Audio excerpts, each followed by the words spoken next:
I say something quite controversial where I say, dots for the VCs, Kusamas for the people. But that's something that actually resonates within the community.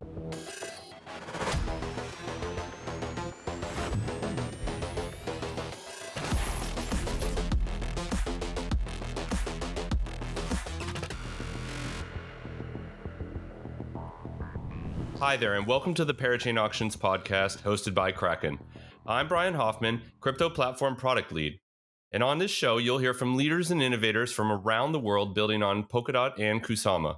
Tune in for insights on the best and brightest about their new projects. Whether this is the first you've heard of Parachains or you're a DeFi aficionado, come with us behind the scenes as we explore the technology of the future today. All right, today we got a special guest on the podcast. Breaking from tradition of just straight token project teams, we have Donniebigbags with us. I believe that's the correct name. I know that's your Twitter handle, but I think that's the correct name, Brian. Donniebigbags, indeed, or you can just call me Donnie if you want. I see you constantly are transforming yourself on Twitter here. Donnie the developer, I believe is the latest moniker that you're.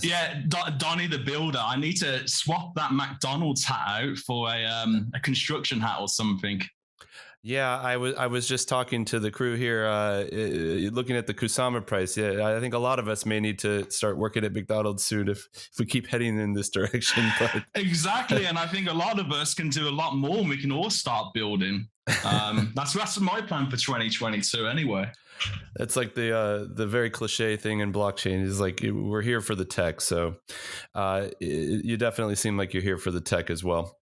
I don't know if I'm here for the tech. I'm probably here for the ecosystem. I think, we've got that legendary brain, Gavin Wood, and he talks about blockchain tribalism and creating a multi-chain environment. I'm as tribalistic as anyone. I'm just really bullish on the Polkadot Kusama ecosystem. And, I got into crypto in 2018 and I just fell in love with everything. But as soon as I started finding out about Polkadot, I just became absorbed. So now you know me as Donnie. I'm probably one of the ecosystem leaders on the community side for Dotsama, and I've had a pretty good run on Twitter, amassing 100,000 followers in the last year. And now I want to take a turn of event. Change my game plan. I want to start building. If that's what blockchain is all about, is decentralization. Anyone can come in and start building on the tech. And if I can do it, anyone can.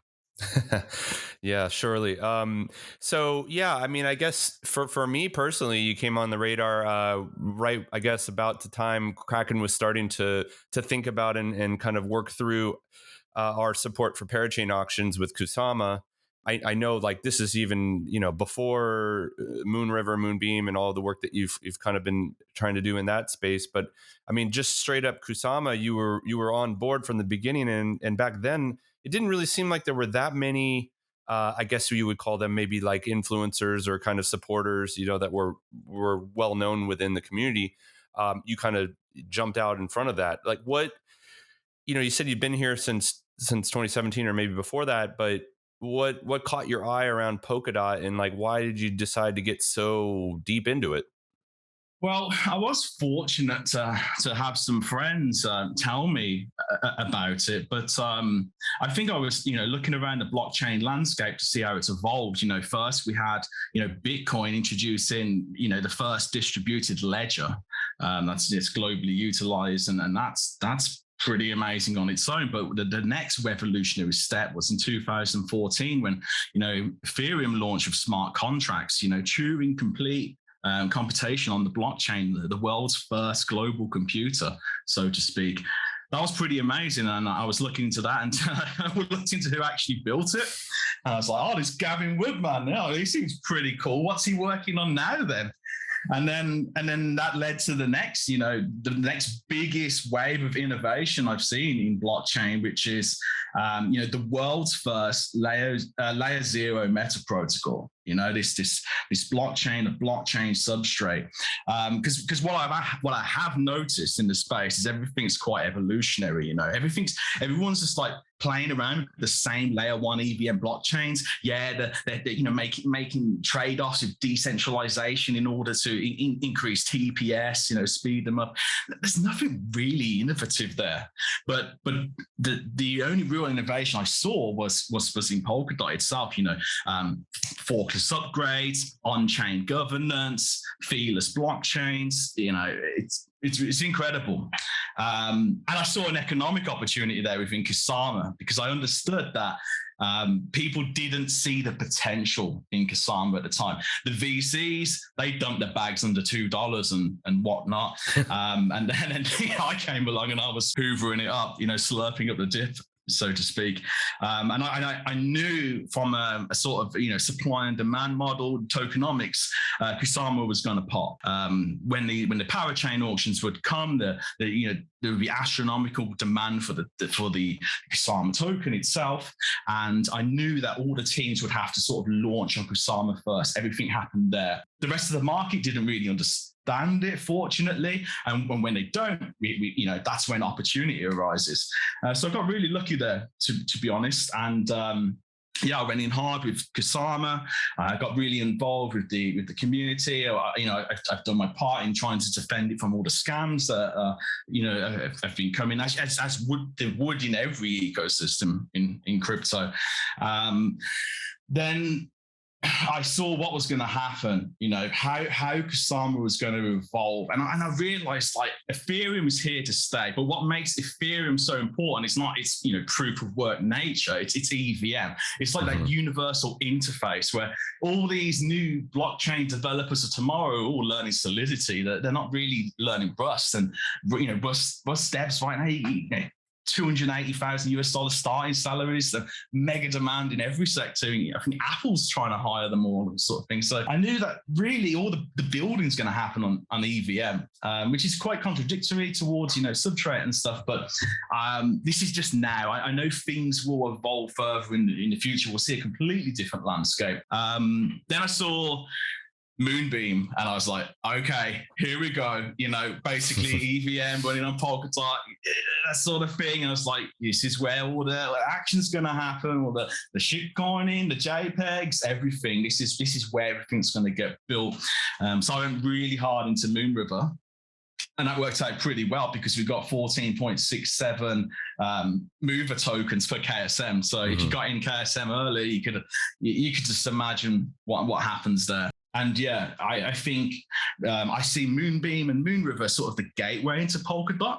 You can just copy and paste your decentralized applications over from other EVMs, and you can just get in there.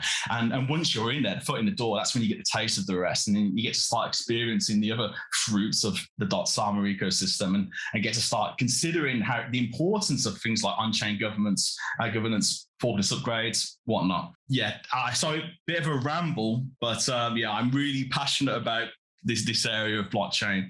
And I know that in a few years' time, it's going to really pick up pace since all the projects is finally launching.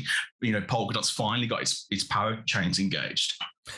Yeah, no, I mean, I mean, it's clear that your passion has led to, it's probably the primary reason why you've been able to drive up, those 130 or whatever thousand followers that you have on Twitter. I think a lot about building the community is getting people excited about what's happening. I mean, just to unpack some of the things you kind of went through, I mean, 2016, 2017, I think, obviously building another alternative network to Bitcoin or Ethereum has been something that has, been around for a while. I mean, I think around the time tokens on Ethereum started popping up and being really big around with the ICOs was EOS and some of these others. But, where EOS hasn't succeeded, it seems like the next generation of these networks are succeeding on a much bigger scale. I mean, it's not just Polkadot and Kusama. Obviously, we're seeing things around Solana and even Tendermint now, which is pretty incredible. but to be so dedicated to Kusama and Polkadot is pretty fascinating. And you're right, the EVM is a huge draw there, especially with Gavin Wood being the creator of the EVM. It's only natural that would kind of follow him into the Polkadot ecosystem. Also your comments around Moonriver and Moonbeam. I can tell you from our side on Kraken, as we were building out the Parachain auctions and trying to kind of anticipate which projects would be most successful, certainly Moonbeam and Moonriver seemed like kind of the front runners, but I don't think we ever anticipated the kind of success that we actually saw when it launched. I even, Karura was the first. I think I might have been partially responsible for Moonriver. I created the unofficial group, and I told everyone that this was going to be the best one. It had the most fair token distribution. I think the Moonbeam team either made the biggest mistake or the best mistake. They essentially gave away the network. I think the initial 30% of the supply, so nearly the entire circulating supply, was basically given away to Kusama holders. This was magnificent, because this is not what we see in Polkadot. Mm-hmm. Polkadot is a very VC orientated space. So if you're a VC, you can get into a lot of these projects, seed round, private rounds. You're okay, but the retail, however, they don't really have those opportunities. So this is a problem we see in any market. Supply and demand. If there is a large opportunity, the FOMO's there, everyone goes, but it sort of saturates the opportunity. Moonriver was kind of a bit stealth mode, and the VCs weren't really looking at it, in my opinion, because they were more focused on Polkadot and things. So that's why Kusama was just brilliant. I say something quite controversial where I say, Dots for the VCs, Kusama's for the people, but that's something that actually resonates within the community. But Moonriver was great. It was really great. If you got in on the crowd loan, it would probably be the most successful crowd loan to ever exist on Kusama. And importantly, it acted as the show pony. It showed the economic potential of this ecosystem. You just need one of them, and then everyone's coming along trying to find the next Moonriver, so to speak. Yeah, I think we still get emails from clients that are like, "Oh, how do I get in on the Moonriver crowd?" We're like, "No, that ship sailed a long time ago." But you are also right about the VCs. I think that's something that we were very curious how it would work out, because you look at the economic model around the crowd loans and the auctions. It's like, well, these teams are not necessarily raising funds directly, right? Like the money that goes into the auctions, the crowd loans, they don't get to keep that like in a traditional ICO. They actually have to like either raise outside funds, or they have to own the tokens and then hope that actually turns into something valuable for them later on. But obviously there's ramifications for liquidating their holdings of their own token. So I think it just lends itself to probably having a lot of VC or external investment being poured into the system. I think that problem isn't a problem dedicated to sort of Polkadot itself. It's just, where there's economic opportunities, there's this surplus of cash sitting on the sidelines. There's a fund that I speak to, they've got 50 mil to deploy instantly on anything that comes up. Everyone's waiting with capital, and all the big players are trying to get in. You probably see from the institutional side, the uptake within the last 12 months. So there's no shortage of cash for new teams. But I think this leads me into probably the talk about NFTs and why I see NFTs as so important from the sort of retail economic side. VCs, VCs are NFTs are a sort of low. It's a very important vertical in crypto. I think it's the second most important. First, you've got DeFi. Second, you've got NFTs. We are essentially a blockchain space that hasn't really seen true adoption. We are, solely relying on shitcoins and JPEGs to keep everything running. But VCs are like not VCs. NFTs. It's a low barrier to entry sort of mechanism, and we see, you know, communities getting together and creating their own stuff there without their sort of, you know, the dirty VC predators plaguing the space. And that's what really intrigued me about it all. Probably not the best sort of way to intro into like a conversation about NFTs, because, you know, I was really against them 6 months ago. And then I just absolutely turned around on them, complete 180, so to speak. And I'm really confident there's going to be some real NFT block sort of innovation on Polkadot. With Remark, you've heard of Remark, that team? Yep. Bruno. Yes, we had Bruno on the podcast. Yep. Yeah, and this, I genuinely think that Polkadot has something here that the other ecosystems don't. It has something special, because NFT ecosystem's booming. You know, we just saw Disney trying to get involved yesterday. I think I did a tweet about, I'm looking at Google Trends. It's pretty clear that we're in some sort of NFT season. But this is like the first evolutionary step of NFTs that we've seen, just like plain old JPEGs. But NFTs are so much more. You know, it's essentially representing any asset, anything, any IoT thing, I don't know, on the blockchain is like tokenizing it, and we can do really cool stuff there, turning real world assets into NFTs and financing them on chain and all that. But I'm really interested to see how your JPEGs are going to evolve. Okay, because right now you spend $100,000 on a JPEG and it's just a flat image. It doesn't really do anything. But what Remark's doing is they're trying to unlock these JPEGs. They're trying to create a new NFT standard, NFT 2.0. So you've got your Brian Hoffman NFT, yeah, and then you can like equip like new hats on it, new clothing, new, I don't know, swords or something. I am absolutely captivated by this part, because I know that once that happens and it's been demonstrated to a large scale audience, and there'll be a wave of innovation coming in to sort of build on that new NFT protocol, and that's what I'm trying to do right now. And I've got so much passion and enthusiasm for that, because I think, you know, Polkadot has a chance there to sort of be at the front lines of NFT innovation. Yeah, I mean, I think that it's quite a vote of confidence for NFTs, and I think it's not misplaced. You know, I one thing I did want to bring up though, I mean, I've been, you know, it's no secret that Kraken is starting to get into the NFT space. We're working on some stuff that we haven't really announced or fully released yet, but you know, doing a lot of thinking around the products that are working, that are not working, looking at community feedback. I mean, one thing that's kind of surprised me recently is that you kind of mentioned that like the current wave of NFTs is really like these flat JPEGs. They don't really do anything. It's just art.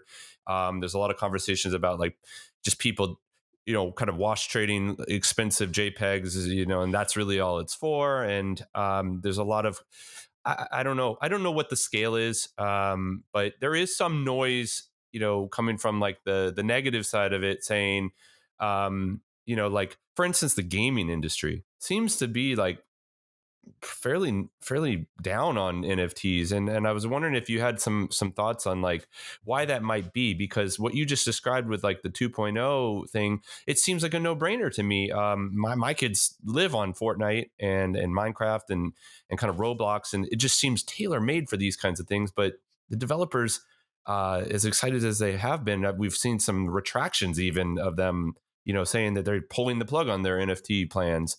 Like, what do you think about that? Okay, so NFTs are going to sort of have a lot of fun within gaming, but there's a lot of negativity there. You know, it's a hostile response from the gaming community whenever you utter NFTs. Even in the sort of artistic community, if you approach a designer and say, you want to work on my new NFT project, I'll be like, no, get away from me. Dirty scammers, all of you. And for good reason, okay? NFTs, along with any digital asset, can be quite predatory to the uninitiated, the sort of the people who don't know what's going on. So when you got, you know, big companies like Ubisoft, they're going to throw these NFTs down people's throats, and they're not going to support them. You're just going to be stuck with a liquid shitcoins, so to speak. And I'm really apprehensive about sort of NFTs getting involved in gaming. I like bringing gaming to the NFT community rather than bringing NFTs to them.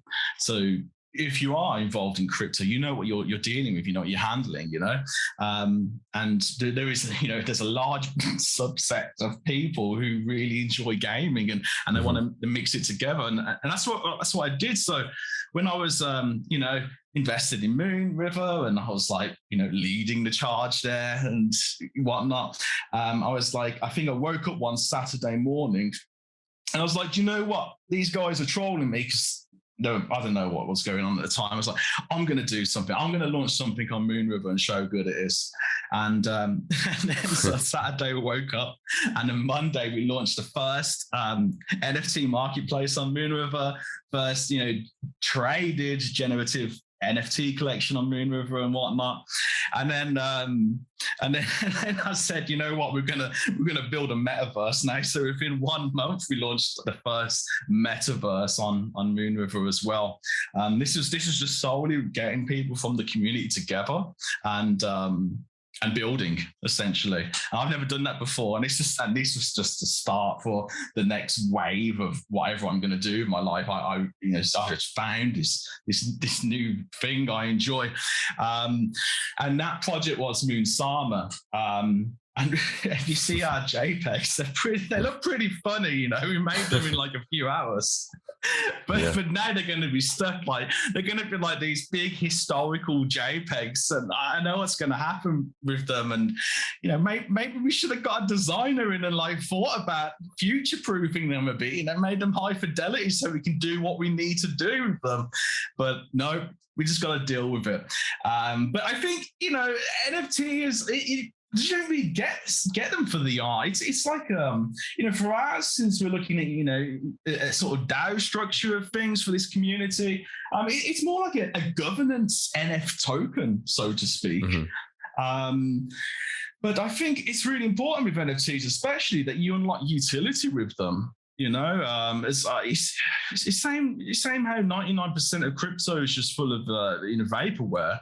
NFTs are going to be the same. So I've got a responsibility here to build and do something with them, and that's what I intended to do. I said at the start of the year, I'm going to do this now, and I'm going full steam ahead with Moonsama, our community project. Sadly for my team, I kind of like took over and led the charge on there because I got too into it. But we did a lot of big things. You saw the Minecraft stuff that we're having fun with. Yeah. So I thought this is a big problem with metaverses in general. They're going to be like glorified chat rooms. Yeah. You'll go into a metaverse, you run around for 5 minutes. Oh, this is nice. This is cute. And then you'll be like, oh, it's boring. You'll never go in there again. There's nothing there. So why can't we look at successful Web2 metaverses? Some of the best games ever made, like where they're actually good without the crypto side. Why can't we bridge them to the blockchain and have loads of fun, do some innovative things? And that's what we did with Minecraft. And I think it has been done before with Engine and what they did on Ethereum, but we didn't copy anyone's code there. We're doing our own implementation of it. So what we did was we took our Moonsamas that started off as a joke, and we imported them into Minecraft, created like 1,000 custom models, and then when you go into the Minecraft server and you're that avatar now, that Moonsama. And you know what? Like it was amazing because it's just hundreds of people like all joining Minecraft, and then everyone's having a great time and whatnot. But we can keep going, So then what we've done actually quite recently was we introduced the first NFT-backed metaverse land plots, and we did it in Minecraft. Now, I'm a bit embarrassed to say like we're doing the stuff in Minecraft, but Minecraft's a really good game engine. It's extensively moddable. It's really fun to play. Runs on low-end systems, and I think it's better than us creating our own sort of metaverse engine, high fidelity graphics and whatnot, because all I care about is gameplay, fun, community aspects, and this solves all the needs. So yeah, we've got the first NFT metaverse land plots in Minecraft, but no one really knows about it. I haven't really marketed the project. I've never even tweeted from the Twitter and whatnot. But I think people are starting to realize now that we're like actually building here, like innovating and whatnot. And what we've actually got is, so we created this multiverse. I really want to say like who's on my team and everything, and then the perception of the project will be a bit different, like who's our CTO and whatnot. but you can guess that it's someone big anyway. But we built this multiverse bridge. Okay, so we're not a Minecraft project, so to speak. We built this multiverse bridge that can connect all these different metaverses together. You know, you plug in your NFTs and you access the games or utilize them in there. But it's a bi-directional bridge. So when you're in Minecraft, you're allowed to do stuff in the game and export, digital assets from there. So we have these sessions on a Sunday, and you go around mining in Minecraft, mining stone and iron and whatnot. But at the end of the session, those actually become ERC20 tokens in your MetaMask wallet, which is so cool in my opinion, and we can do so much with it. Is it like sorry, I want to jump in because I really want to understand how this all works.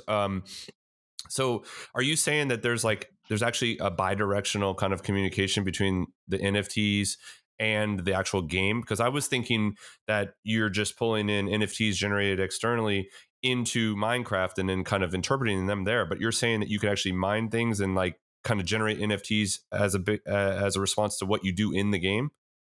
Yeah.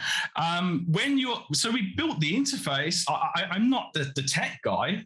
I don't know, what articles we use and whatnot and how it's done. I just know the sort of overall picture.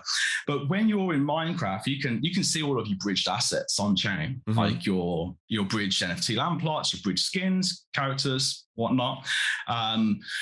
But yeah, we have this event on a Sunday. It's called Carnage, and it's completely oversubscribed at the moment. And it's just like, it's mad. 250 people from the Dotsama community all start in the same space, and they've got 2 hours, and everyone spreads out, and you've got to mine as much stone, chop down as many trees as possible, get gold and iron, and at the end of the session, all of those resources you collected are sent to your ETH address, so to speak, which is your mover address, as ERC20 tokens. But technically, the ERC1155 NFTs that we use a token factory where we can use them as both ERC1155 NFTs and ERC20 tokens. So it's an NFT that we can actually trade on a decentralized exchange. So there's some real cool innovation there, and I need to find a way of showing the world like what we're doing with this. But yeah, so this is just, Minecraft was just the first metaverse that we sort of bridged to. I was thinking about some other cool stuff, like we can implement CSGO or Counter-Strike 1.6. And I even started planning out a World of Warcraft private server. And we can create bi-directional transfers of digital assets between that. But it's a bit scary, like we're not, if you start messing around with private servers and whatnot, it might become a not only a regulatory challenge but a legal one. So I think the direction we need to go now is to build our own stuff. So I've hired a game studio out, the first Moonsama game studio, and we've got 8 full-time members working on our upcoming game. And if we have our own game, we can control every line of code, and we can sort of build harder, innovate harder. But here's the really important part. Our NFTs that we're creating, so on the Minecraft session on a Sunday, you collect all the resources, you can then craft items with them, these NFT items. But those items aren't just for Minecraft. They'll be equipped on Canaria birds. They'll be equipped on our upcoming projects. They'll be utilized in our FPS game, the browser-based game we're working on. So yeah, I really, and this is something I see that's going to happen on Kusama and Polkadot. We're going to see a global item economy, sort of evolve. These new NFTs that will be equipped on other NFTs and stuff, and other ecosystems don't have that. They're all, very tunnel visions. They're not really working with the other projects in their ecosystem. But here in Dotsama, we see a lot of sort of collaboration and whatnot. But Brian, oh my God, mate, you need to see some of the cool stuff that's going to happen. Yeah, so we're running around in this Minecraft metaverse whole Okay? And this is something I'm working on right now. But these eggs that you hold, imagine like they're an NFT bridged over, but your actions in the metaverse dictate the outcome of the NFT. So if you've got an egg NFT, you know it's going to mint into something cool, like a Brian Mon or something, you know, like yeah. But if we're gonna do this MVP with Remark, and your actions like in the metaverse, so it's going to dictate what happens to the egg. So if you're swimming around a lot, there's going to be an NFT equipped to the egg, like an NFT stat card, and you'll be able to see visible improvements on the swimming stat on the egg. And if you keep swimming, then it has a higher likeliness of hatching into a water Brian Mon. So I haven't seen that in NFTs yet, and I think that is another sort of evolutionary step within metaverse and NFTs. And I really want to just try it out. But there's quite a few technical hurdles, which aren't too bad. The actual main hurdle is designing, hundreds of different sort of monsters that will come out of them. Once we've got that, we can plan the tech side. But I realized that was going to be a big challenge. It's going to take a few months. And with because I didn't really think about the future and whatnot. I need to get a sort of NFT collection now that I can get my hands dirty with, that we can really innovate with.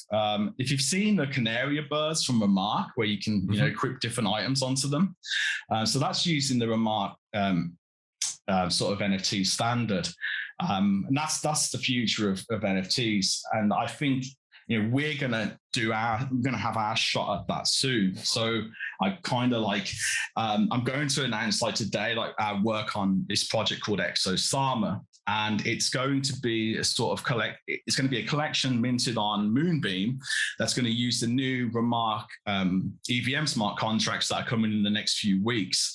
And basically like cyberpunk girls, but you can change their outfits, you can change their weapons. So, the weapons that we craft in with the Minecraft metaverse stuff, you'll be able to equip those swords onto these girls.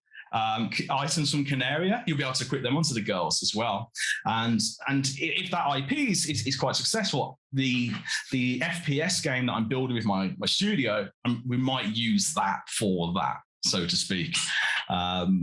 So yeah, I think I'm really excited about this part too, because this is something that we haven't really seen happening a lot in the NFT space. Everyone's just messing around with their flat JPEGs. I have seen some sort of customization and implementations on Ethereum, but it revolves around having to burn and remint your NFTs. Yeah, that's not the way forward. You need composable, multi-resource NFTs.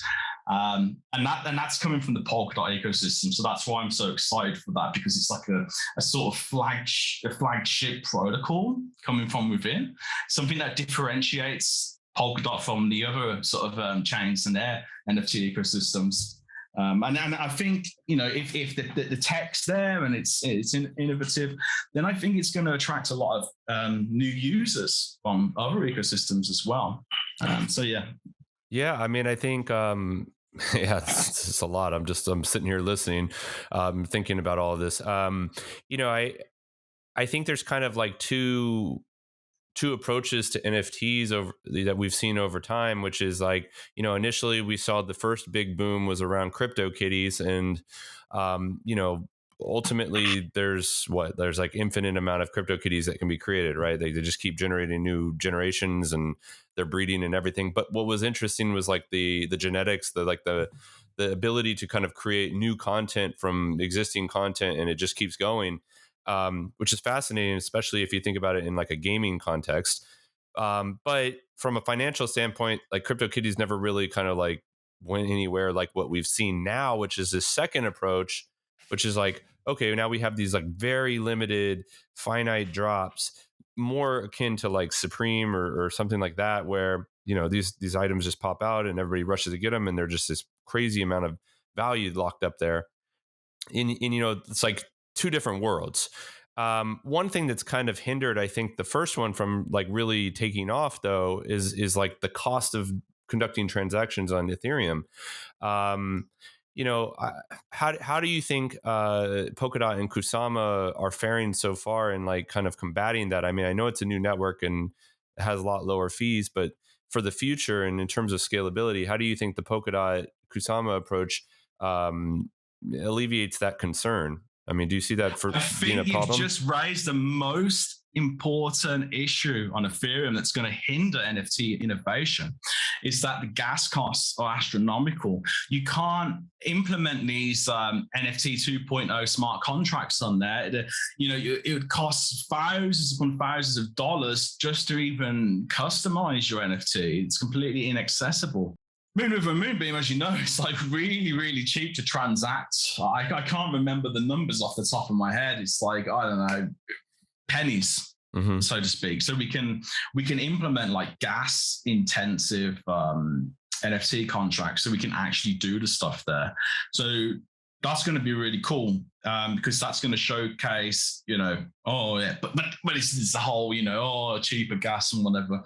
But then we're going to see like real stuff appearing. Okay, so we're just talking about Moonbeam, Moonriver, biggest ecosystem, it's great, EVM and everything, but in the next few years we're going to see real cool stuff on the actual like substrate chains and whatever, where the real innovation is going to happen. I know there's a couple of projects that are sort of creating their own blockchain specifically for minting thousands upon thousands of NFTs per block. But I'm looking forward to seeing like remarks palettes being imported into every chain. So as you know, these Parachains, you can spin up your own blockchain within 30 minutes or an hour. Gavin Wood demonstrated that before in the seminar. But you got all these like Lego parts on each blockchain. So you can just like import the remark palettes and have access for the NFT 2.0 functionality on any chain. And I think, I want to start building like on our own Parachain just so I can understand it more, because I don't come from a technical sort of background. This is all quite new to me, but it's like a whole world to explore. And I think the only way you can really learn is when you start getting involved. Just got to do it. So I think one of the top 5 KSM whales messaged me as to say when Parachain ? So I know if we went for a Parachain, would get one like. Wouldn't have to do anything. But finding like the right Rust developers to get in, it's not possible. But someone advised me to, don't look for them, like grow your own, So we might give it a shot internally, start forcing our CTO to learn how to develop on Substrate and something. See, we might do something there this year, because I have been, discussing. There's going to be limitations to what we can do, especially with blockchain gaming, where, high TPS and stuff's required. We need blockchains optimized for gaming, but that's just the beauty of Kusama. You've got domain-specific Parachains, minimum 100 of them, but it will scale with Polkadot 2.0 because you'll have power relay chains. So instead of just 100 power chains, you'll have some of those will be power relay chains, and I'll have 100 power chains coming off of them. But going back to sort of the blockchain gaming component on Dotsama, we were looking at 2 things. One, we were thinking about creating our own layer 2 EVM blockchain to help scale Moonriver and Moonbeam. That was one option. The other option is creating our own sort of our own power chain and do some really cool stuff there. Since now we've got First Game Studio working on our blockchain-based FPS game, and I've got another one is sort of in the works and whatnot. You got a lot going on, man. I don't sleep, man. I think we can create we need to create our own sort of like game engine foundation, and then we can sort of like keep building cool stuff off of it. But once we've built that, I think I'm going to look at the blockchain side and see what we can do there. No solid plans, whatever. But I know that, I really understand that I'm only scratching the surface of Dotsama by, the EVM side of things on Moonbeam and Moonriver. And I think there's a lot more to it than that.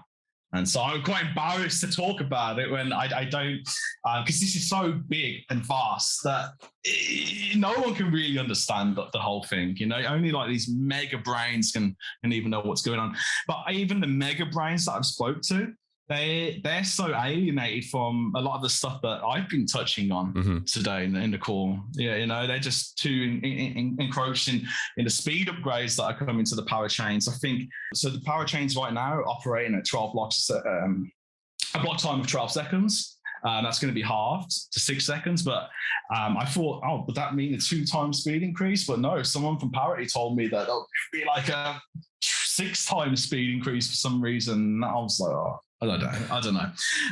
Yeah, very confusing stuff, I think. But I think you know, the only criticism I really heard with Moonriver, apart from its current price action, you know, and this so-called bear market that's probably like going to turn around any minute now, was that Moonriver was quite slow because Parachains had a speed restriction on them. They're operating at sort of like 10% of the speed they should. So when we see these new upgrades come through, I think, you know, everything's going to be a lot faster. It's going to be a lot more sort of harmonious to sort of interface with. You know, I think we'll see a new wave of DeFi coming over, and there is some really cool sort of community-focused DeFi projects on Moonbeam, Moonriver as well. Rome's one of them. I don't know if you've heard of that one. What was it called? Rome. So Rome. The problem with Rome is it's sort of perceived as an ohm fork. Okay. And you know, there's a lot of sort of FUD around that at the moment with whatever, you know, Danielle's up to. Yeah, I'm not going to comment on that. I don't want to get hit by the Italian mob, you know. But Rome have utilized own tokenomics, and they're building like an APY RPG, they called it. So they're building like a metaverse around Rome and like game and stuff, and that's really cool. And we got involved there. We like built House and Moonsama, and I was streaming it yesterday. We built this massive Colosseum, you know, and it's like proper gladiator stuff, man. Just need Russell Crowe to come in and play with us. And we built like this game mode out and stuff. Oh, it was so much fun. And I think my team's like really into the Rome stuff now. They want to keep building on it. So we're going to build like this Rome metaverse with like NFT backed land plots in there and stuff. And they're going to run wild with it. And then I'm like, come on, guys, can't really like get too involved in that. We've got this stuff to do, you know, sort of thing. But I don't think you can hold your team back. If your team want to do something, you got to let them go. So got to get more team members into scale, you know, to cover the other sides of sort of operations of what's going on. Because I think doing quite a lot at the moment, but it's really fun, you know, busy. Well, I mean, I think our audience is probably getting a good taste of like all of the different things that you're interested in and are going on, and it's a pretty incredibly fast moving space. The sad part is we're actually running out of time now to discuss all these things, but I think we definitely would love to have you on again and talk further. I think there's a lot you kind of glossed over a little bit, you know, of everything from Polkadot 2.0 upgrades to everything going on in this space. And I just want to say thank you so much for stopping by today to share a lot of what's going on with you. I guess until we can get you back on again, where can we send our audience to find out more about you? I mean, obviously we talked about at Donniebigbags on Twitter. Is there anywhere else that they can go to follow all the projects you're involved with? Yeah, so the main projects I'm involved with right now is at Moonsama NFT. And today I'm going to do the write-up and announce the project we're working on with that, which is going to be a sort of foray into Polkadot and Moonbeam with the launch of Kusama. And Kusama is going to utilize the RMRK NFT 2.0s, you know, multi-resource, composable NFTs. And we're going to have a standalone browser-based game for that, and cake it into our sort of metaverse and things. So I think like that's relatively new right now. So if we ever catch up again, it'd be cool to see if I actually like, you know, do something with it, which we probably will, as our usual Moonsama standard, where we create stuff every day or something like that. But yeah, I think you can follow that and see what happens basically. And that's what I'm really focused on. Other than that, you know, you'll see that I'm quite involved with the community and different groups and sort of Telegram and whatnot around Dotsama. You can find me in there. I'm always, you know, happy to collaborate with people and get involved. All right. Well, that sounds exciting, and maybe we'll have to get you on a call sometime to talk about Remark and NFTs and go down that rabbit hole quite a bit. But until then, thank you so much for stopping by. I really appreciate it. I know it was like a last minute request to get you on the podcast, but I think it's been super exciting, and I'm looking forward to everything that you guys have coming out soon.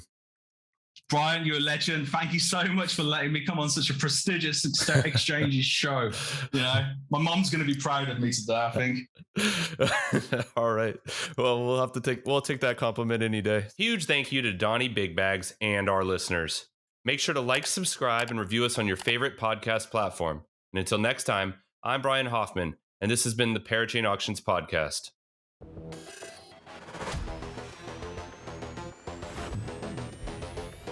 This content is not financial or investment advice. All interviews and discussions are opinions only. Kraken does not endorse the accuracy of this content. None of the following information should be construed as a recommendation to support any specific Parachain project or to participate in Parachain auctions in general. See our terms of service for more information.